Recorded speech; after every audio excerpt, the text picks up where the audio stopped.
Oh, oh oke. Boleh? Apa yang merah-merah itu? Oke. Ya kita on, kita live. Coba cek. Sila duduk. Selamat pagi. Tahun baru, minggu yang ketiga hari ini, betul? 21 hari bulan Januari tahun 2024. Kita mau mengucapkan selamat bertemu lagi dan selamat pagi kepada tuan-tuan dan puan-puan, saudara dan saudari yang kita kasihi semua, yang hadir di sini, yang di dalam WhatsApp. Amin. Haleluya. Kita mau mengisytiharkan pada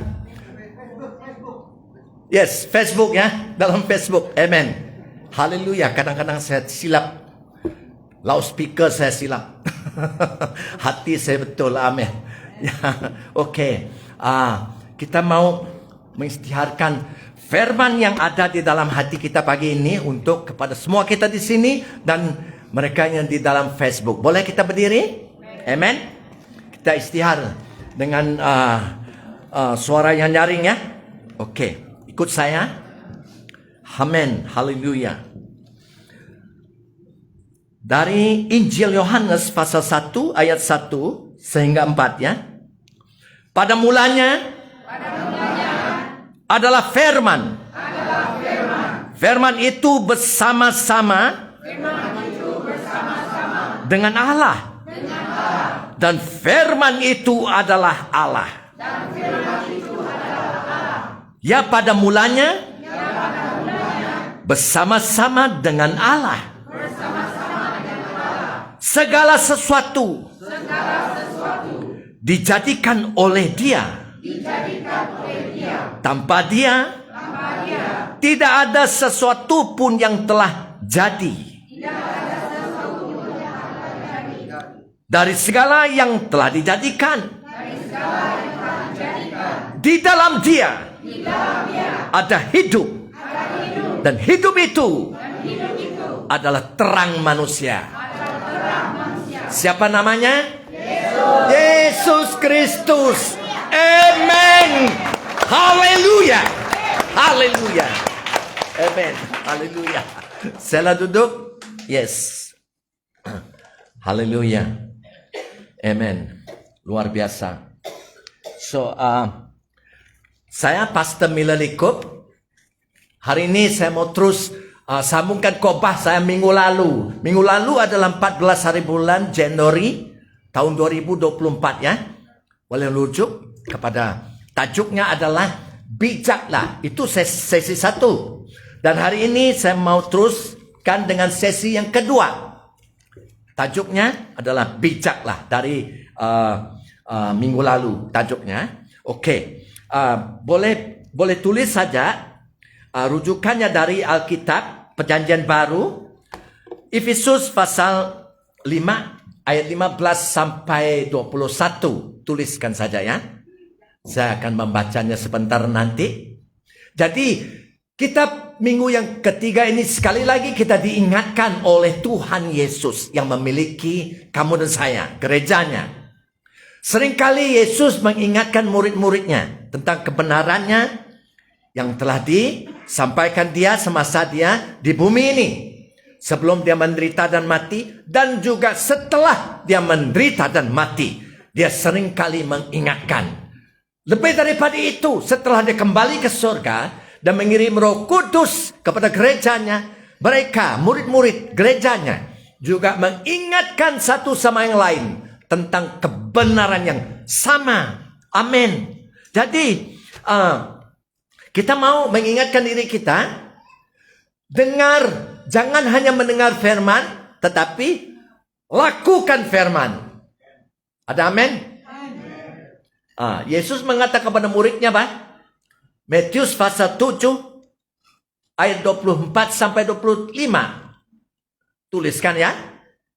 Dan juga oleh Roh Kudus yang di dalam Yakobus. Yakobus adalah seorang saudara Yesus kan? Adik dia. Yakobus. Oleh Roh Kudus, Yesus mengingat dan Yakobus menulis di dalam surat Yakobus yaitu James Pasal 1 ayat 22 sehingga 25. Tentang apa? Tentang mendengar firman dan melakukan firman. Bila kita mendengar firman, ataupun membaca firman, merenung firman, belajar firman, dan melakukan firman itu, kita diberkati Allah dalam segala perkara yang kita lakukan. Wow. Segala perkara yang kita lakukan. Diberkat. Jangan salah paham, tidak salah kita berdoa. Oh, berkatkan saya, berkatkan ibu saya, berkatkan bapak, berkatkan istri, berkatkan suami saya, berkatkan ukui saya. Ya. Ukui anjing ya. Pet dog. Why not? Milik kita, Pak. So, Tuhan yang membuat anjing itu kan? Oh, oke. So, kita dengar, lakukan. Kamu dan saya diberkat dalam segala perkara yang kamu dan saya lakukan. Jadi perkataan itu lakukan. Penting kan? Bukan hanya mendengar, duduk diam, tidak ada melakukan apa-apa. Tetapi dengar firman Tuhan, lakukan. Amin. Jadi minggu lalu kita mau mengingatkan kita sekali lagi, yaitu gereja, yaitu hidup kita Kristen yang benar, yang telah bertobat percaya pada Yesus, adalah kehidupan yang kontras. Kontras antara yang suci dan yang tidak suci. Berartinya kontras antara yang kudus dan dosa. Itu kehidupan kamu dan saya sebagai orang Kristen yang benar itu. Cek. Cerminkan diri kita dengan firman Tuhan. Hidup kamu dan saya sebagai gereja, sebagai orang Kristen juga adalah kontras antara terang dan gelap. Di mana kita sekarang yang dimiliki Yesus? Kita di dalam terang ataupun gelap? Amin. Jadi hidup Kristen adalah kontras antara terang dan kegelapan, antara kerajaan Kristus dan kerajaan setan. Tidak ada in between. Gelap ataupun terang. Tidak ada kelabu ya. Tidak ada. Tidak ada setengah terang, setengah gelap. Tidak ada. Tapi ada, saya pernah dengar gereja, pastor itu mengata, ada Kristen satu kakinya di dalam satu perahu, satu kakinya di dalam satu perahu lain. Jadi kalau perahu itu tujuan haluannya tidak sama, kaki dia koyak. Tepelak. Apa? Kok kita nama? Cako iban ya? Tidak ada begitu. Kalau kamu tidak di dalam terang, kamu di dalam gelap. Kalau kamu tidak di dalam gelap, kamu di dalam terang. Itu kebenaran Tuhan. Amin. There's no in between. So, betapa kita perlu belajar hidup dalam terang. Amin. So, juga hidup Kristen yang benar adalah kontras antara apa yang menyenangkan Tuhan dan yang tidak menyenangkan Tuhan. Ada amin? Berapa kali kita lupa mungkin. Kita hidup seolah-olah Tuhan tidak ada. Kita yang menjadi bos. Kita marah orang, kita mau orang itu. Tuhan mengingatkan saya, ada suami istri. Istrinya sangat mengasihi suaminya. Katanya lah. Jadi istri ini seringkali memberi nasihat kepada suami. Wah, seolah-olah suami perlu nasihat begitu ya. Karena istri mau suami ini melakukan kehendak istri. So, bila saya melihat, saya mendengar, oh ini salah, ini bukan hidup manusia. Ini queen control kata orang. Ada queen control, adanya king control juga, adanya no control. Apa? So, jangan sekali-kali mahu suami kamu menjadi seperti kehendak kamu. Hanya doa supaya suami kamu ataupun istri jadi seperti kehendak Tuhan. Kehendak Allah yang mencipta, yang merestui, yang memberkati. Kawin kamulah. Yang belum kawin, no problem. Boleh kawin ya. Betul? Kalau tidak mau kawin, jangan paksa. Kalau mau kawin, jangan cepat-cepat. Tunggu. Jangan lama-lama juga. Kenal dulu siapa suami istrimu itu. Oke. So itu ada iklan sedikit itu. Oke. Jadi kehidupan Kristen adalah kontras antara yang menyenang hati Tuhan dengan yang tidak menyenang hati Tuhan. Dan juga kehidupan Kristen juga kontras antara bijak dan bodoh. Itu telah kita dengar sesi yang pertama minggu lalu kan. Tuhan mau kita menjadi bijak, memiliki hikmat. Dan juga kita boleh melihat ini satu-satu dari kebenaran orang Kristen. Kebenaran gereja. Kontras antara dipenuhi oleh Roh Kudus dan dipenuhi oleh yang datang dari dunia ini. Saya mau ulangkan.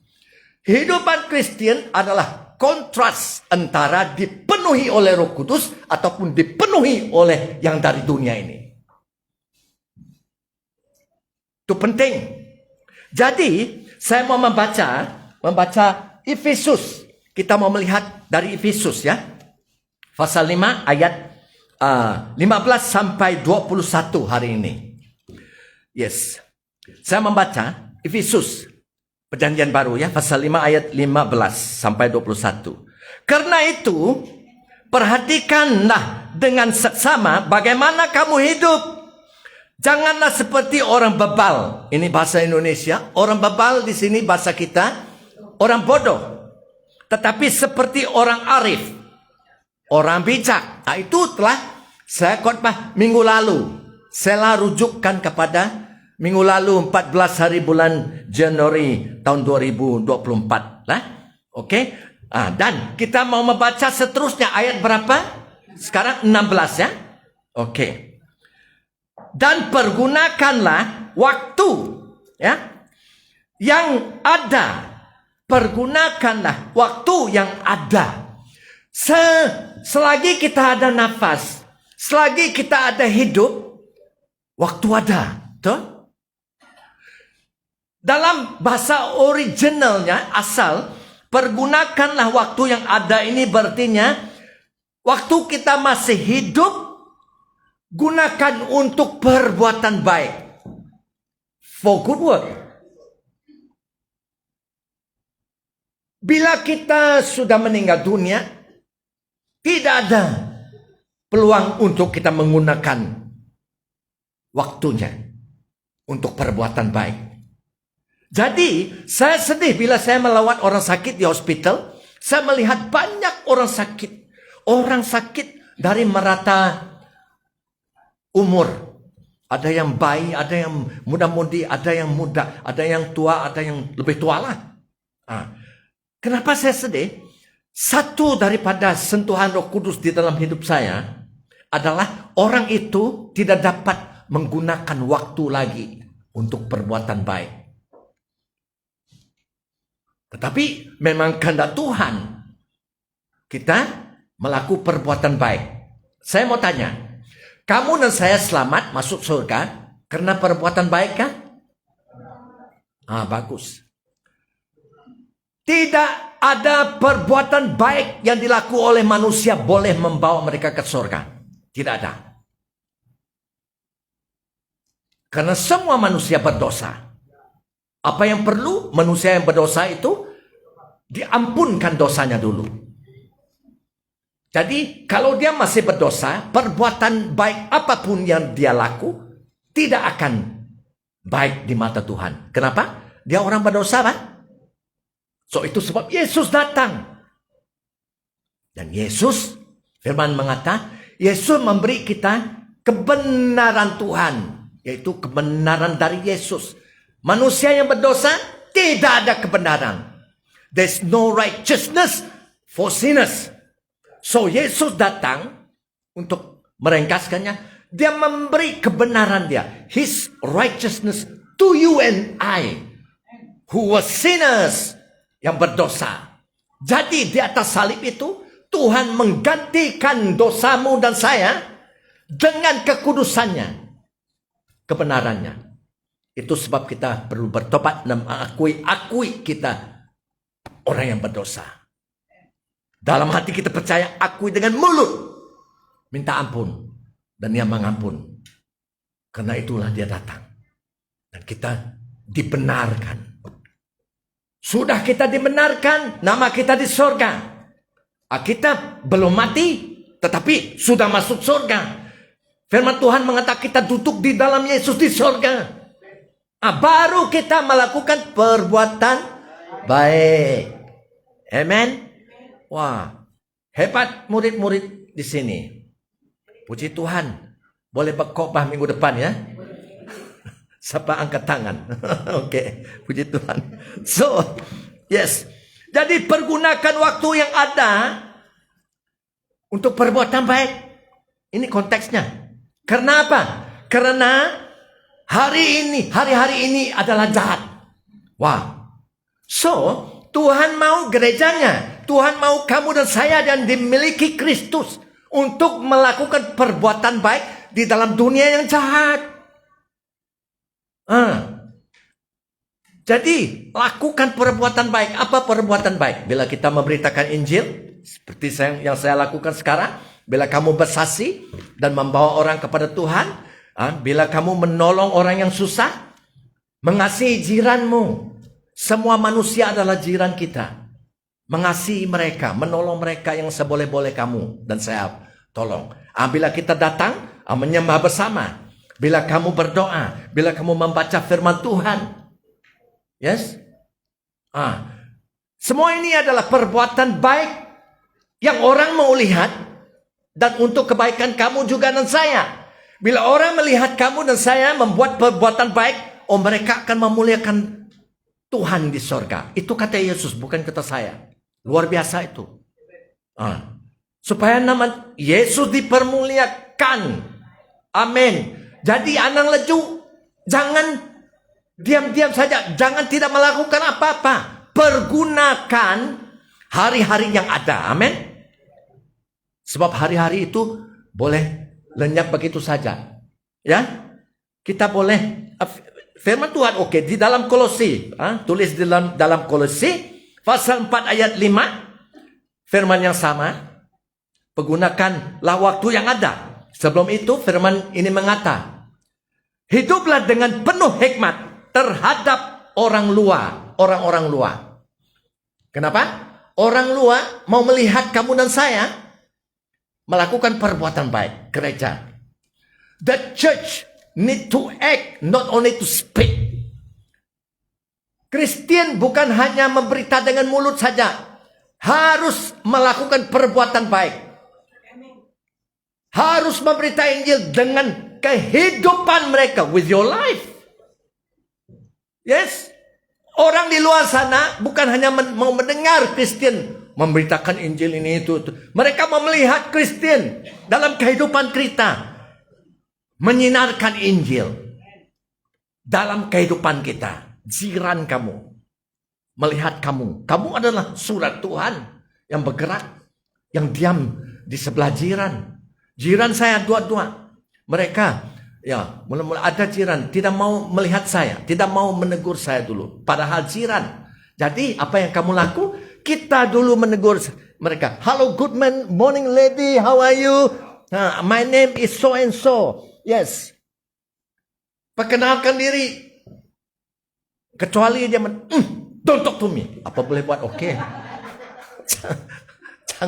Jangan paksa dia cakap kan? Ada orang begitu, pelik juga. Ya, so, jadi jangan membazirkan hari-hari siang ataupun malam yang diberi Tuhan kepada kamu dan saya. Jangan membazirkan hidupmu berlalu dengan malas-malas tanpa melakukan apa-apa. Ya, yes, ini baik. Jangan buang masa itu. Banyak orang buang masa, terbuang saja begitu. Ini adalah hidup bijak kan? Bijak. Oke. Tuhan mau Kristen berhasil. Bagaimana kamu dan saya boleh berhasil? Melakukan perbuatan baiklah untuk diri sendiri dan untuk orang lain. Kan kita gereja, kan kita terang dunia. Amin. Puji Tuhan. Yes, Tuhan mau kita berbuah dalam segala keadaan. Amen. Whether in good time or bad time, whatever time, all the time, do good work. Amen. Good deed. Whether we like it, we don't like it, do by faith, ya. Oleh iman. Oke. So pergunakan waktu yang ada pada kamu dan saya pribadi untuk perbuatan baik. Amin. Oke, kita baca lagi ayat 17 ya. Sebab itu janganlah kamu bodoh. Itu sudah saya kopa. Bodoh antara bodoh dan bijak ya. Janganlah kamu bodoh, tetapi usahalah supaya kamu mengerti kehendak Tuhan. Supaya kita gerejanya, orang Kristen yang benar, mengerti kehendak Tuhan. That you know the will of God and understand the will of God. Supaya kamu boleh menyenangkan hati Tuhan, Bang. Betul? Bagaimana kita boleh menyenang hati Tuhan kalau kita tidak tahu dan tidak mengerti kehendak Tuhan? Kalau kamu sudah Kristen 3 tahun, harus mulai mengerti sudah. Apakah kehendak Tuhan di dalam hidup kamu dan saya? Harus tahu kehendak Tuhan dalam hidup kamu dan saya. Halo? Ada Kristen puluh tahun pun tidak tahu dan tidak mengerti kehendak Tuhan. Oke. Dan sudah kamu dan saya mengerti kehendak Tuhan, harus membiarkan pengertian kamu tentang kehendak Tuhan itu mencorak hidup kamu dan saya. Paham? After we know the will of God, let that truth shape our life to be like the truth. Penting. Kenapa Kristen worldly, tidak ada perubahan, sama dulu sekarang sampai selama-lamanya, sebab mereka tidak tahu ataupun tidak mengerti kehendak Tuhan. Nah, kalau kamu dan saya sudah mengerti kehendak Tuhan, biarkan pengertian tentang kehendak Tuhan itu mencorak hidup kamu dan saya seperti Yesus, right? Satu-satu dari kehendak Tuhan, Pak, seperti Yesus, kan? Ya. So, kita mau membaca ayat 18. Tadi kita firman Tuhan mengata harus mengerti kehendak Tuhan ya. Ayat 18 berbunyi demikian. Dan janganlah kamu mabuk oleh anggur. Ada orang mabuk di sini? Jangan jawab. Kita sama-sama belajar. Janganlah kamu mabuk oleh anggur. Karena anggur menimbulkan hawa nafsu. Dalam bahasa Inggris, do not be drunk with wine, in which is loose behavior. Itu asalnya. Do not be drunk with wine, in which is loose behavior. Jangan mabuk oleh anggur ataupun arak. Karena perangai kamu akan menjadi tidak senonoh. Begitu? Oke. Saya mau membaca di sini dari apa yang dikata Tuhan Yesus kepada gerejanya, oke?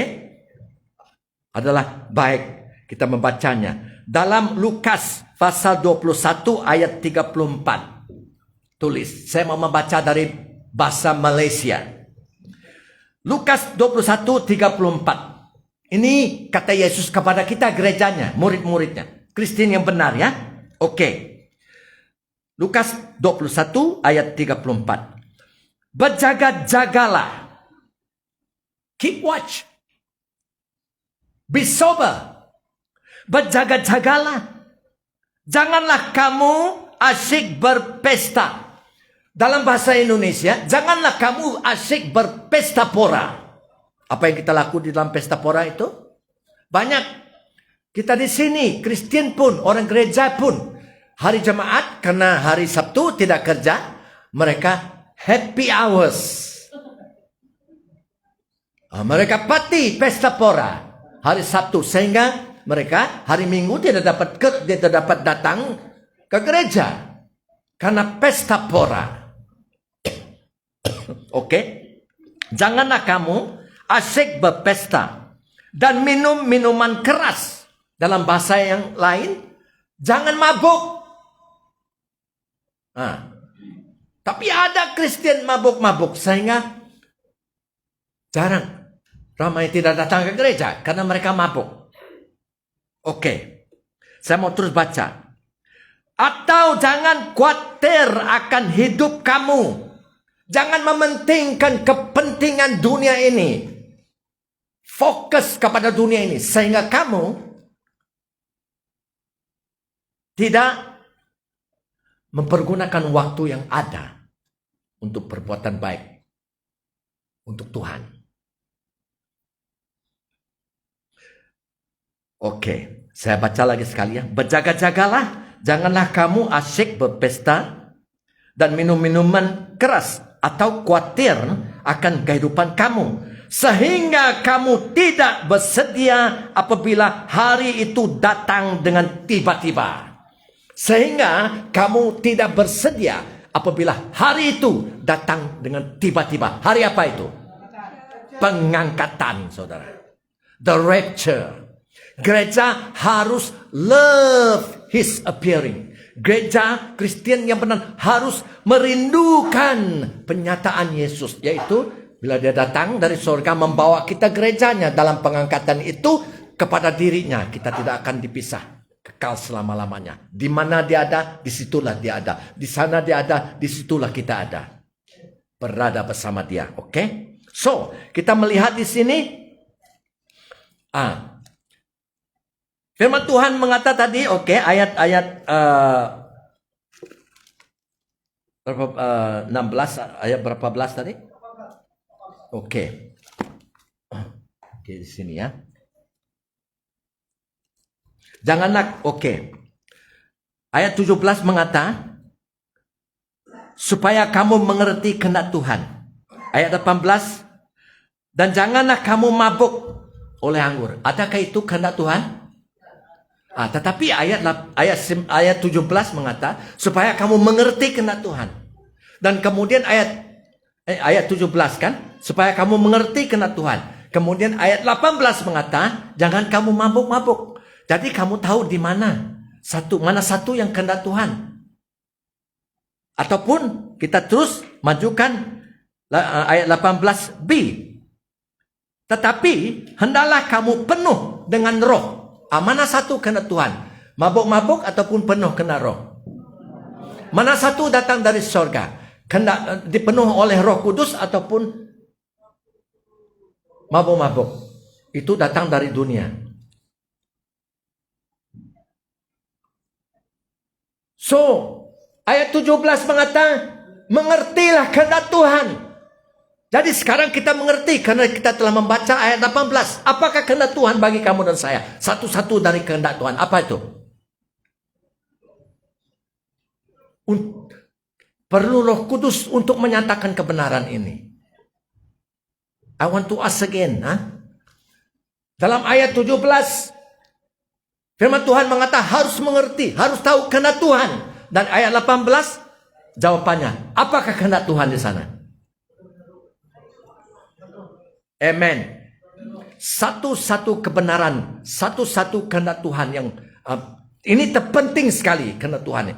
Kamu dan saya gereja dipenuhi oleh Roh Kudus. Amin. So itu adalah kehendak Tuhan di konteks Efesus pasal 5 ini. Adalah gereja dipenuhi dengan Roh Kudus. Adakah kita dipenuhi dengan Roh Kudus? Haleluya. Jadi soalan yang penting di sini, adakah kamu miliki Roh Kudus? Adakah kamu memiliki Roh Kudus? Untuk memiliki Roh Kudus, kamu perlu dilahirkan kembali. Dilahir dari surga. Dilahir dari roh. Berartinya, untuk perkataan yang ringkas, bertobat dan percaya pada Yesus Kristus. Dan minta dan ingin supaya Yesus memberi Roh Kudusnya. Yesus yang memberi Roh Kudus. Amin. Yesus yang membaptis kita di dalam roh. Satu kali saja kita dibaptis dalam roh kan? Satu kali saja. Tetapi tiap-tiap hari Tuhan mau kita dipenuhi oleh Roh Kudus. Amin. Dibaptisan dalam air satu kali. Dibaptisan dalam roh, yaitu Roh Kudus, satu kali saja. Tetapi Tuhan mau kita dipenuhi sentiasa oleh Roh Kudus. Kenapa? Kita diam di dunia yang dipenuhi oleh roh setan. Kalau kita tidak memenuhi kita dengan Roh Kudus, itu sebab banyak Kristen lemah. Weak. Physically, jasmani, rohani pun lemah. Tidak ada not on fire. Tetap karena tidak ada api, tidak ada minyak, Roh Kudus. So apa yang berlaku? Roh dunia, masuk dalam pikiran, masuk dalam telinga mereka kena cemari. Ini berlaku di seluruh dunia sekarang. Hari-hari yang terakhir, setan tahu waktunya sudah singkat. Dia mau menceroboh, dia mau menipu, dia mau menyesat semua manusia, termasuk orang gereja. Hari ini, sebab dia tahu waktu dia singkat, pendek. Dan saya tahu menurut firman, Yesus akan datang bila-bila masa daripada sekarang. Amin. So kita harus berjaga-jaga, siap sediakan. Haleluya. Ya. So, adakah kita memiliki Roh Kudus? Itu soalan yang penting. Kenapa saya bertanya ini? Karena banyak gereja di sana tidak memiliki Roh Kudus. Belum dipenuhi oleh Roh Kudus. Karena mereka belum dilahirkan kembali. Harus bertobat. Tidak kira kamu pastor, bishop kah, ahli gereja kah, pemimpin kah, perlu bertobat. Kita harus kembali kepada kebenaran firman Tuhan. No kompromi. Haleluya. Amen. So, jadi Yesus mau Kristen dipenuhi oleh Roh Kudus. Luar biasa. Hari jemaat yang lalu kita ada doa syafaat di sini ya. Intercession. Yes. To intercede. Doa syafaat. Dan saudara kita Abbot, dia membawa kawannya. Kita berdoa bersama. Apa yang berlaku setelah kita berdoa bersama, doa syafaat itu, perang rohani, dia mengatakan kepada Abbot, dan Abbot membawa dia. Kami berdoa bersama untuk dia. Apa dia kata? Saya merasa begitu berdosa, dia cakap. Wah, itu berita baik. Dia tahu dia orang berdosa. Kenapa dia merasai dia orang begitu berdosa? Karena Roh Kudus bergerak di tempat ini melalui doa kamu dan saya. Luar biasa itu. Dan dia mengatakan dia mau ikut Yesus. Dan untuk memendekkan cerita, lebih daripada itu, dia bukan hanya selamat, dia dipenuhi oleh Roh Kudus pada saat itu. Dan Roh Kudus memberi dia bahasa baru, new language. Wah, luar biasa. Dia tidak dapat datang hari Minggu karena dia bekerja. Saya mengatakan no problem. Kamu ada pergaulan dengan Tuhan karena Tuhan sekarang Allah menjadi Bapa kamu. Kamu sudah dilahirkan kembali. Amin. You are born again. Haleluya. Jadi Yesus mau Kristen dipenuhi oleh Roh Kudus. Apa artinya dipenuhi oleh Roh Kudus itu? Apa artinya? Adalah kepenuhan Kristus lah. Kepenuhan. Dipenuhi oleh Yesus Kristus. Dipenuhi oleh Allah Bapa. Roh Kudus itu adalah Ruach Kadosh. Nafas Allah. Allah hidup karena ada nafas. Dan dia memberi kita nafasnya. Supaya kita hidup kepada Allah. Kehidupan Allah. Itu luar biasa. Ya. Oke. Dalam Efesus pasal 4 ayat 13. Ya.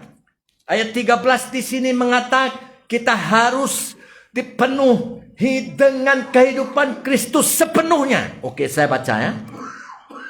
Efesus pasal 4 ayat 13. Ini tentang pembangunan gereja. Yesus membangunan gereja. Menggunakan ahli-ahli gereja, kamu dan saya, untuk pembangunan kita ya, bersama. Ayat 13. Sampai kita semua. Siapa kita semua? Gereja. Amen. Kristen yang benar percaya pada Yesus. Sampai kita semua telah mencapai kesatuan iman. Unity in faith. Bagaimana kita boleh mencapai kesatuan iman? Karena kita memiliki iman yang sama di dalam Yesus kan? Yes. Amin. Dan apa lagi? Dan pengetahuan yang benar tentang anak Allah. Siapa nama anak Allah? Yesus Kristus.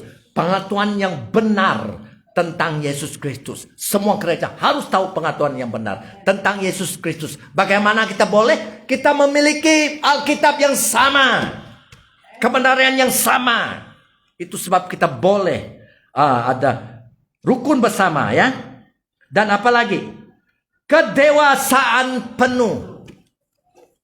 Kedewasaan penuh. Matanglah. Ada yang 4-5 tahun menjadi Kristen masih bayi. Bagaimana? Coba ada orang anak yang kecil ini bayi, baby, Balan ya. Berapa umur Balan? 2 tahun. Nanti bila dia berumur 5 tahun, gemirakah kamu bila dia masih size itu? Masih sepepet ya? Sesuatu tidak betul. Tetapi Kristen tidak sedar. 5 tahun di gereja keluar masuk masih Kristen bayi. Harus dewasa. Amin. Itu kehendak Tuhan. Dewasa bagaimana? Begini. Dan tingkat pertumbuhan. Kita harus tumbuh. Tingkat pertumbuhan yang sesuai dengan kepenuhan Kristus. Berartinya Tuhan mau kita menjadi seperti Dia. Seperti Yesus sepenuhnya. Boleh nggak mengatakan amin? Haleluya. Luar biasa itu. Jadi harus periksa hidup kamu dan saya ya. Jangan main-main, jangan membazirkan hari-hari waktu yang diberi Tuhan. Amin. Jadi kita tahu di sini hanya oleh Roh Kudus itu, bila kamu dipenuhi oleh Roh Kudus, semua ini boleh berlaku. Yang baik boleh berlaku ya. Dan Tuhan ada beberapa ketika Tuhan mengatakan kepada muridnya ya, tentang pemberian yang baik. Good gifts. Di dunia ini ada tidak pemberian yang baik? Ada kan? Tetapi tiada tandingannya dengan pemberian yang baik dari surga. Adalah terbaik. Oke, mari kita melihat di dalam Matius pasal 7. Ayat 11 saya membaca ya. Perjanjian baru, Matius pasal 7 ayat 11. Yesus mengatakan, jadi jika kamu yang jahat. Siapa yang jahat? Ini manusia. Di dalam buku Mazmur, Allah mengatakan, tidak ada seorang manusia pun yang baik. Semua yang jahat. Kenapa? Karena dosa Pak. Oke. Jadi jika kamu yang jahat, tahu memberi pemberian yang baik kepada anak-anakmu, apalagi Bapamu yang di sorga. Ya? Ia akan memberikan yang baik kepada mereka yang meminta kepadanya. Amen. Bapa di sorga mau memberi yang baik kepada mereka yang minta kepada Dia. Pernah minta? Ada minta? Minta. Jangan diam-diam saja. Tuhan mau memberi. Roh Kudus mengatakan tidak dapat karena dia tidak minta kan? Yang lain ini, yang satu ini mau, dia memberi orang satu ini, kamu tidak mau, kamu minta. Oke, saya mau tanya, apa yang baik di sini yang mau Tuhan beri kepada manusia ataupun kepada gerejanya?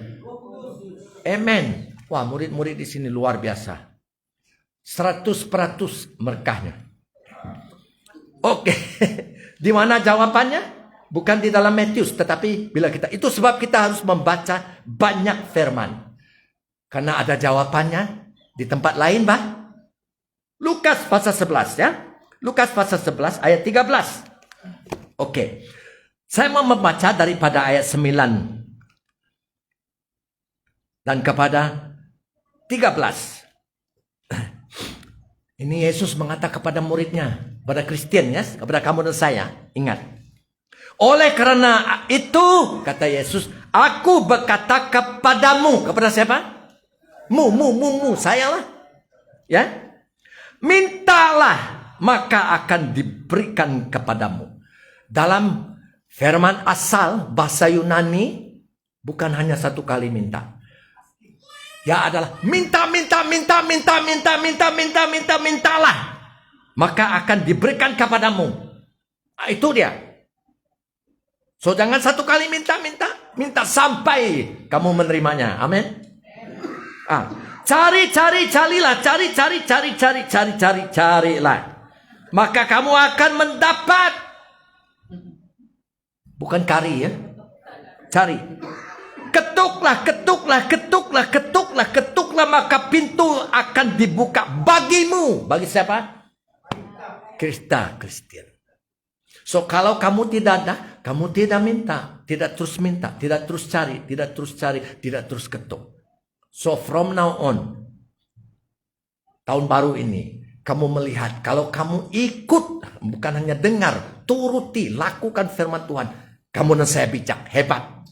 Amen. Oke. Dan ayat 10 mengatakan, karena kata Yesus, setiap orang yang meminta, menerima, dan setiap orang yang mencari, mendapat, dan setiap orang yang mengetuk, baginya pintu dibukakan. Ayat 11, Bapa manakah di antara kamu jika anaknya minta ikan daripadanya akan memberikan ular? Wah, ini bapak yang skru dia tidak berapa ya? Pak, minta ikan. Nah, ambil ular. Yesus mengatakan tidak ada begitu. Atau jika anak minta telur, akan diberikan kepadanya kala jingking. Apa itu anjong batu tujuh mana? Macam mana jadi bapak? Tetapi ini contohnya supaya ini semetak aku iban. Very sharp, tajam ini. Kita ingat ya. Dan ayat 13 baru Yesus memberitahu mereka tentang kebenaran surga. Jadi jika kamu yang jahat tahu memberi pemberian yang baik kepada anak-anakmu, apalagi Bapamu yang di surga yang akan memberikan Roh Kudus kepada mereka yang minta kepadanya. Roh Kudus. So that's why tadi kita membaca, ketahuilah, mengertilah kehendak Tuhan. Kemudian ayat 18, pemberian yang dari dunia ini yaitu kehendak Tuhan bukan yang datang dari dunia ini. Itu ayat 18 ya, mabuk-mabuk. Tetapi penuhilah dirimu dengan Roh Kudus. Itu pemberian dari surga, yang terbaik sekali. Amen. Yaitu Roh Kristus, Roh Allah. Apa roh? Nafas, Pak. Breath. Kalau kamu dan saya tidak ada nafas, mati kita. Tetapi kamu dan saya ada dua nafas sekarang. Nafas manusia dan nafas Allah, Yesus, Roh Kudus. Itu yang menyalakan kita menjadi terang. Harus kipaskannya ya, kipas ya. Fan the spirit. Amen. Jadi kita tahu satu dari kehendak Tuhan yang kita harus mengerti, harus tahu, yang terpenting bagi saya ini, Efesus 5 ayat 18, dipenuhi oleh Roh Kudus. Kamu dipenuhi oleh Roh Kudus bila kamu bergaul dengan Yesus. Bila berdoa. Doa dalam bahasa roh. Saya berjam-jam berdoa dalam bahasa roh. Firman Tuhan mengatakan kalau kamu berdoa dalam bahasa yang diberi Roh Kudus, kamu bercakap dengan Allah Bapa. No wonder. Kita mendengar suara Allah Bapa. Bukannya sekejap saja. No. Tiap-tiap hari di dalam kereta kita boleh berdoa dalam bahasa roh. Kita tidak akan masuk longkang. Sebab kita tidak perlu pikir apa yang kita doa. Kamu fokus jalan kamu mau pergi sana. Karena kamu berdoa dalam bahasa roh. Roh Kudus yang menolong berdoa. Roh Kudus yang memberi bahasa itu. Tak perlu belajar di sekolah apapun. Tak perlu. Amin. So, yang paling penting itu. Ya. Jadi Tuhan, kehendak Tuhan yang memiliki gerejanya. Gerejanya dipenuhi oleh Roh Kudus. Amin. Dan bila gerejanya dipenuhi oleh Roh Kudus, gerejanya ada menghasilkan buah. These fruits, ada buah. Oke, saya membaca dalam Efesus pasal 5 ayat 19 di sini. Oke. Ada buahnya. Apa buahnya? Ada hasilnya. Yang dipenuhi oleh Roh Kudus. Gereja yang dipenuhi oleh Roh Kudus ini ada buahnya. Hasilnya. Ini saya membaca ayat 19. Dan berkata-katalah seorang kepada yang lain dalam mazmur, kidung puji-pujian dan nyanyian rohani. Bernyanyilah, bersoraklah bagi Tuhan dengan segenap hati. Itu buahnya. Bila kamu dan saya dipenuhi oleh Roh Kudus, itu buahnya. Buah yang pertama apa? Semua Kristen yang dipenuhi oleh Roh Kudus, buah yang pertama yang berlaku di dalam hidup dia adalah nomor 1. Petuturannya. Ya. Petuturan kamu. Apa dalam bahasa Inggris petuturan? Your speech. Yaitu Roh Kudus mempengaruhi petuturan kamu dan saya. The Holy Spirit control our speech. Itu buahnya. Pasti. Ya. Bila kamu menyanyi, bukan karena orang paksa kamu menyanyi. Bukan terpaksa. Bila kamu menyanyi, karena ada sukacita Roh Kudus di dalam hatimu mengalir kepada satu sama yang lain, mengalir kepada Tuhan. Itu sebab firman Tuhan mengatakan kepada satu sama yang lain, nyanyikan mazmur, nyanyikan kidung puji-pujian, nyanyikan lagu rohani, dan tafsirkannya supaya kamu dan saya mengerti dan dibangun. Dan kita juga menyanyi kepada Tuhan. Hanya di dalam Roh Kudus. Hanya gereja yang dipenuhi oleh Roh Kudus. Ini kebenaran Tuhan. Setan benci kebenaran ini. Tetapi ini diberi Roh Kudus kepada kamu dan saya. Bila kamu dipenuhi oleh Roh Kudus, ada bunyian baru. Ada nyanyian baru. Ada suara baru. Karena kita dipenuhi oleh Roh Kudus. Amen. Haleluya. Oke. Itu nomor 1 ya. Bila kita dipenuhi oleh Roh Kudus, nomor 1, petuturan kita. Perkataan kita. Dipengaruhi oleh Roh Kudus. Ada bunyian yang baru, nyanyian yang baru, suara yang baru, nyanyian mazmur, kidung puji-pujian, nyanyian rohani. Pernahkah kita sebelum kita percaya pada Yesus menyanyikan mazmur, mengatakan mazmur, kidung puji-pujian ataupun nyanyian rohani? Pernahkah? Saya bertanya. Tidak ada.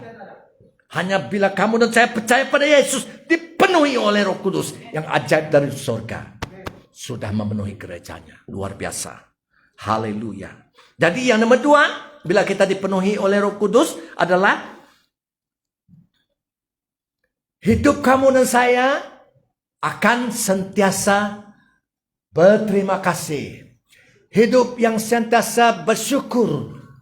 Life of thanksgiving. Amen. Kenapa? Karena kita tahu apa yang Tuhan telah lakukan di dalam hidup kita. Dan kita tahu tentang kuasa Allah yang bergerak di dalam kita dan melalui kita. Yes. Dan perangai kita akan terus berubah menjadi baik. Ini kebijaksanaan. Amin. Siapa yang melakukan itu? Roh Kudus, the Holy Spirit. Amin. Yes. Jadi hidup kita yang nomor 2, kita sentiasa bersyukur. Haleluya. So, Kristen yang telah dipenuhi oleh Roh Kudus harus terus dipenuhi oleh Roh Kudus dan bersyukurlah. Sentiasa bersyukur. Give thanks. Rejoice in the Lord always. Bersyukur. Ada? Saudara, Tuhan mau kita bersyukur. Bersyukurlah kamu kepada anak-anakmu. Bersyukurlah, beri terima kasih kepada ibu bapamu. Bersyukurlah kamu suami kepada istrimu. Dan bersyukurlah istrimu kepada suamimu. Yes. Karena mereka milik kamu, keluarga kamu, betul? Jangan bersungut-sungut, jangan komplain-komplain. Bersyukur. Amen. So ini hidup bijak. Haleluya. Oke. Yang last, yang akhir. Ayat 21.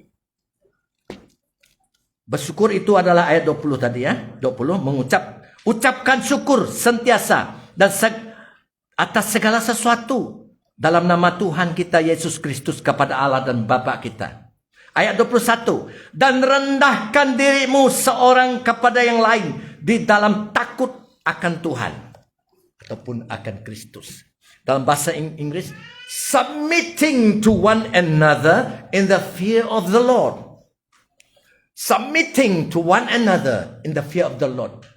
Berartinya berserah ataupun bertunduk kepada satu sama yang lain dalam ketakutan akan Tuhan.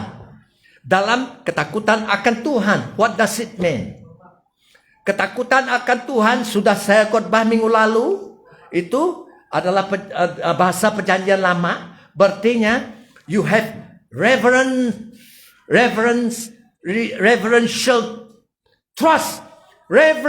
trust in the Lord. Including hating wickedness and sin. Berartinya takut akan Tuhan di sini adalah kita mempercayakan diri kita kepada Tuhan dengan kepercayaan yang kudus dan benci kejahatan, benci dosa. Firman Tuhan mengatakan orang yang hidup begitu bijak. Yes? So, Tuhan mau kita menyerah, tunduk kepada satu yang sama yang lain. Jangan sombong, kita merendahkan diri ya. Di sini Tuhan mengatakan kita harus menyerah kepada satu sama yang lain. Saya menyerah kepada kamu, tunduk kepada kamu, submit to you. Kamu juga menyerah kepada saya. Amen. Tapi bagaimanapun, adakah kita perlu menyerah kepada Tuhan? Tidak perlu. Kita perlu menyerah kepada Tuhan. Tetapi di sini Tuhan mengingatkan kamu dan saya menyerahkan kepada satu sama yang lain. Gereja tidak akan berpecah belah. Haleluya. So, kita melihat ini adalah kebijaksanaan gereja, kebijaksanaan dari Tuhan. Yes, yaitu hidup Kristen yang penuh oleh Roh Kudus, bukan hanya dipenuhi oleh Roh Kudus, tetapi dipimpin oleh Roh Kudus. Lebih daripada itu, dikuasai oleh Roh Kudus. This is church. Ini gereja. Amin.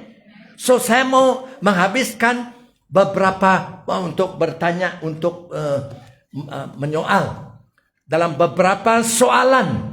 Boleh tulis ya. Kita tanya pribadi kita soalan ini. Soalan nomor 1, tanya, adakah saya seorang Kristen yang bijak? Tanya diri sendiri. Saya tanya diri sendiri. Adakah saya seorang Kristen yang bijak? Kalau ada amin. Kalau tidak, bagaimana? Kenapa? Jadi, soalan yang kedua, langkah apakah yang boleh saya ambil untuk hidup bijak? Untuk menjadi bijak. What step can I take to become wise?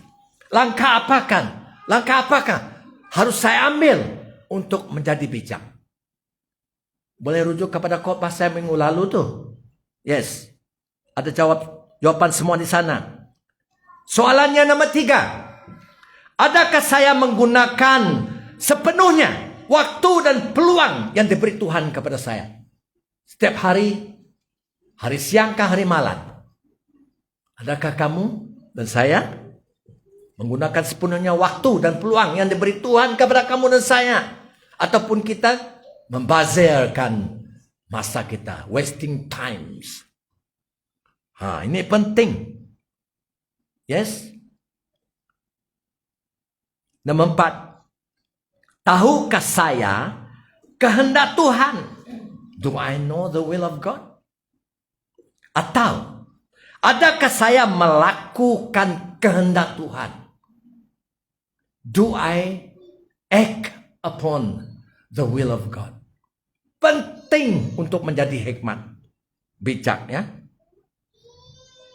Soalan nomor 5. Adakah saya terus-menerus dipenuhi Roh Kudus dan dipimpin dan dikuasai oleh Roh Kudus? Penting.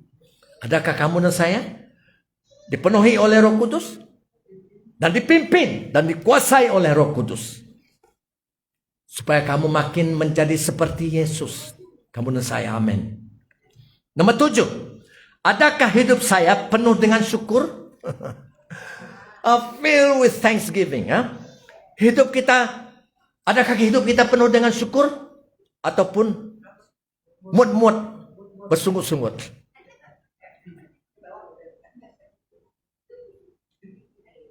Yes. Kita hanya tahu diri sendiri ya. Oke, ayat 8, soalan nomor 8. Adakah saya seorang yang menyerah kepada satu sama yang lain di sini? Ataupun adakah saya seorang yang sombong? I don't want to humble myself. I don't want to submit to you because I am sombong. Tapi dia tidak mengeluarkan perkataan itulah. Lagak dia begitu ya. Adakah kita menyerahkan satu kepada satu sama yang lain? In humility. Merendah hati. Ataupun adakah kita orang yang sombong? Kemuliaan bagi Tuhan Yesus kekal selama-lamanya. Amin. Haleluya. Kita bertemu lagi minggu depan. Tuhan memberkati semua. Haleluya. Thank you.